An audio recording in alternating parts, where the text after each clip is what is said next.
Judge Lauren Lake's Most Ruthless Moments on Paternity Court.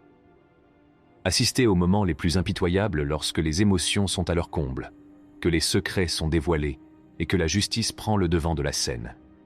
Rejoignez-nous dans cette série captivante où le juge Lauren Lake navigue sans crainte dans des demandes de paternité contestées et démêle des réseaux de tromperie, révélant les émotions brutes qui animent chaque affaire.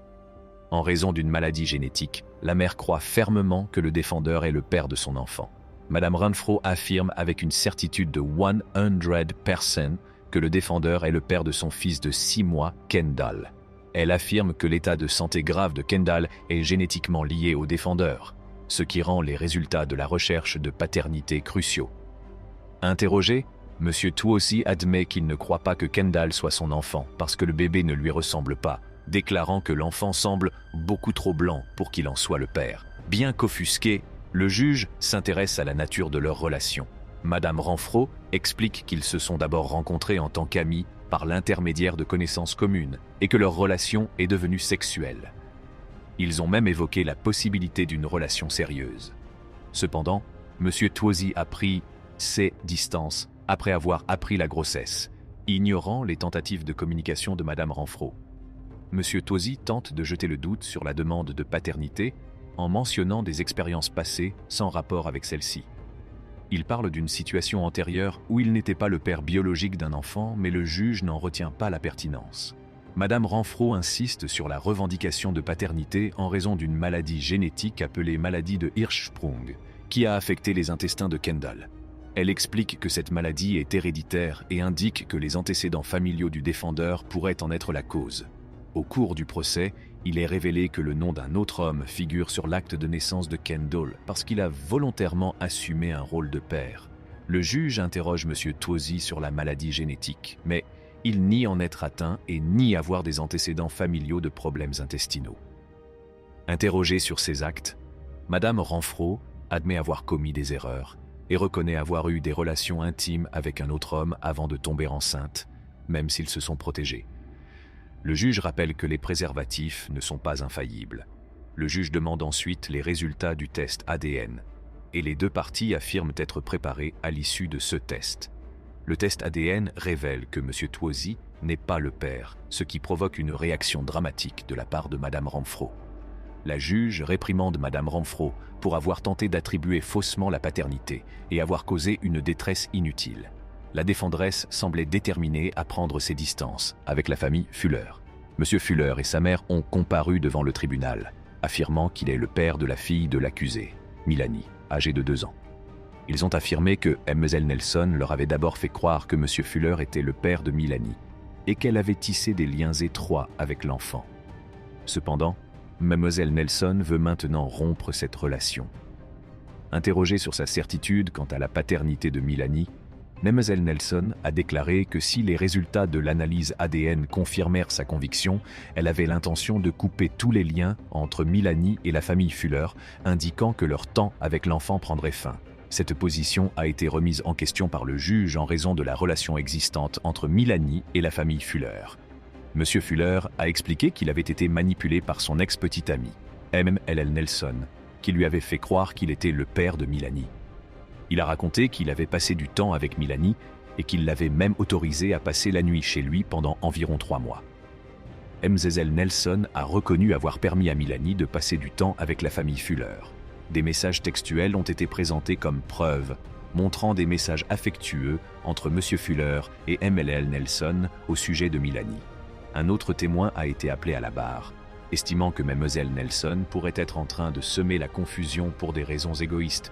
Le témoin a déclaré que Mlle Nelson déclarait que Milani était l'enfant de M. Fuller lorsqu'ils étaient en bons termes et qu'elle était l'enfant de quelqu'un d'autre lorsqu'ils n'étaient pas en bons termes. La juge a exprimé sa frustration face à la position incohérente de Mlle Nelson, déclarait que Milani était l'enfant de M. Fuller lorsqu'ils étaient en bons termes et qu'elle était l'enfant de quelqu'un d'autre lorsqu'ils n'étaient pas en bons termes. La juge a exprimé sa frustration face à la position incohérente de Mlle Nelson et à ses tentatives de manipulation de la situation. La juge a également reconnu le désir de la famille Fuller d'avoir une relation avec Milani.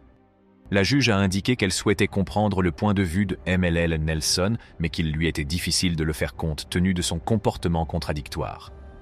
Finalement, pour établir la vérité, des tests ADN ont été effectués. Les résultats ont montré que M. Fuller n'était pas le père biologique de Milani. Cette révélation a suscité des réactions mitigées de la part des deux parties, M. Fuller exprimant un sentiment de validation, tandis que la famille Fuller se sentait trahie par les actions de MLL Nelson. Les émotions sont à fleur de peau, les excuses et les reproches s'échangent entre les parties impliquées. Dans cet épisode de Paternity Court, Fallah Nazaren intente une action en justice contre son ex-petit ami M. Remy, l'accusant d'être un père absent et de ne pas subvenir aux besoins de leurs deux enfants. Elle affirme que les actions de M. Remy ont causé une douleur et une souffrance significative pour elle et les enfants. De l'autre côté, M. Remy affirme que Nazaren n'est pas aussi innocente qu'elle le semble, la décrivant comme difficile à gérer en raison de son comportement irrationnel et de sa tendance à se mettre en colère et à devenir violente pour des questions insignifiantes. Interrogé par le juge Loren sur les déclarations de Remy, Nazaren nie ces accusations et explique qu'il n'y a eu qu'un seul incident concernant de l'argent et une voiture défectueuse au cours de leur relation.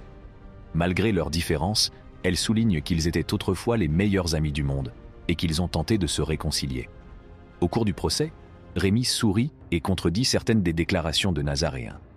Il révèle qu'il a déménagé à l'autre bout du pays sans la consulter et admet avoir apporté un soutien financier irrégulier en fonction de sa situation professionnelle. Il reconnaît qu'il a aidé Nazaréenne avec de l'argent lorsqu'elle le demandait.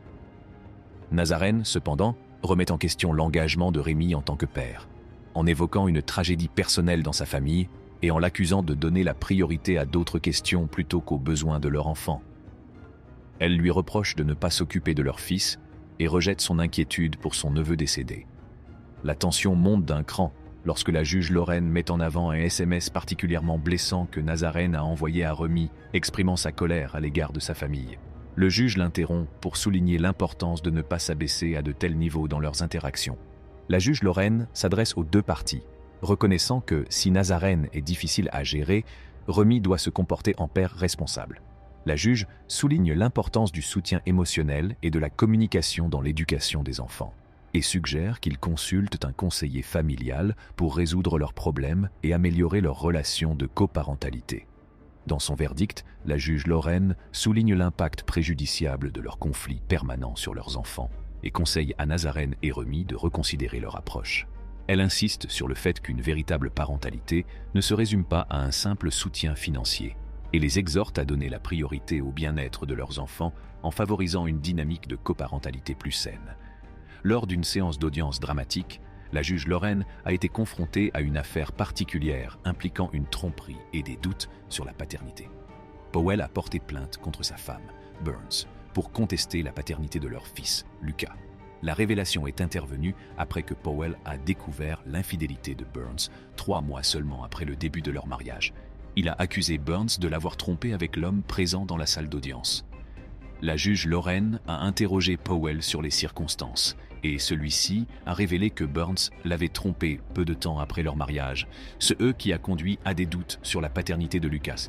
Burns a expliqué qu'elle se sentait accablée de responsabilité et qu'elle pensait que Powell ne subvenait pas correctement aux besoins de leur famille. Une dispute s'en est suivie au sujet de la pension alimentaire, Burns accusant Powell de compter sur sa mère pour l'aider financièrement. Le juge s'est penché sur la chronologie de la grossesse et a appris que Burns avait informé les deux pères potentiels de sa grossesse. L'un des pères potentiels, M. Jones, a exprimé sa colère et sa frustration en apprenant la nouvelle. M. Powell, quant à lui, avait des doutes sur la situation, compte tenu de ses antécédents avec Mme Burns. Pour répondre à ces affirmations contradictoires, le juge Lorraine a demandé à Burns si elle avait continué à avoir des relations sexuelles avec les deux hommes pendant sa grossesse. Burns a nié l'accusation, mais Powell a présenté les résultats d'un test au détecteur de mensonges qui contredisait ses dires. De manière surprenante, les deux pères potentiels, M. Jones et M. Powell, se sont retrouvés contre Mme Burns. Le juge a interrogé Burns sur ses motivations, lui demandant pourquoi elle avait créé une situation aussi compliquée.